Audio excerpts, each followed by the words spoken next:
हा दाढेचा विशेष आहे. श्री गोविंद प्रभू बाबांच्या संबंधित साधेला प्रसन्न होऊन दिलेला ही शेंद आहे. म्हणजे श्री प्रभू बाबा पोतास कापूर ग्रहण करत होते.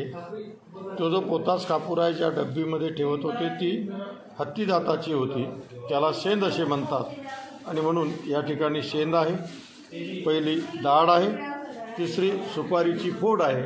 हाही विशेष श्री प्रभू बाबांनी साधेला प्रसन्न होऊन दिलेला आहे.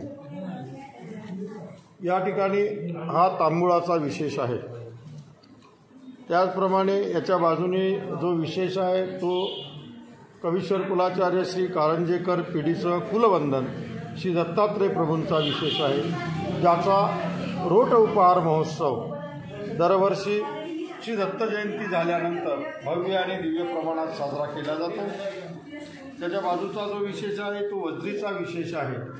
बेलापूरला आधी स्वामींनी वज्री घडवलेली आहे, त्या वज्रीचा विशेष या ठिकाणी आहे.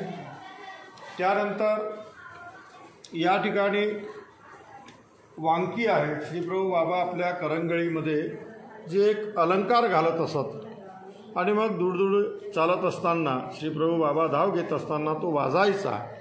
ही लीळा आपल्याला गोविंद प्रभू चरित्रामध्ये मिळणार आहे, सापडेल, वाचायला मिळेल. ती वांकी या ठिकाणी आहे. या ठिकाणी हा ताटाचा विशेष या ठिकाणी आहे. त्यानंतर या ठिकाणी हा टिळा आहे. हा सर्वज्ञ श्री चक्रधर प्रभू संबंधित आहे. इंद्रभट्टी हनवी पूजा असा जो उल्लेख आपण लीळाचरित्रामध्ये लीळेच्या माध्यमातून बघतो. जी पूजा इंद्रभट्टांनी स्वामींची केलेली आहे त्यावेळेस स्वामींच्या भाळ प्रदेशी हा सुवर्णाचा टिळा त्यांनी लावलेला आहे. हा श्री कारंजेकर कुळाच्या वृद्धान्वयात याचा उल्लेख त्या ठिकाणी आलेला आहे. त्याचप्रमाणे ही पाचही अवताराच्या विशेषाची भौरी आहे.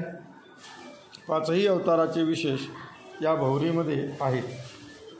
हा विशेष या ठिकाणी प्रसन्न मडाचा ओटा आहे. डोमेग्रामच्या प्रसन्न मडाचा हा ओटा या ठिकाणी आहे. हे कारंजेकर पिढीतील सगळं हे कुलवंदन आहे, परंपरेनं चालत आलेलं आहे. या ठिकाणी श्रीप्रभू बाबांच्या संबंधित आरशाचा विशेष आहे. तर इकडे सर्वज्ञ श्री चक्रधर प्रभू संबंधित पोपळ फोडण्याचा विशेष या ठिकाणी आहे.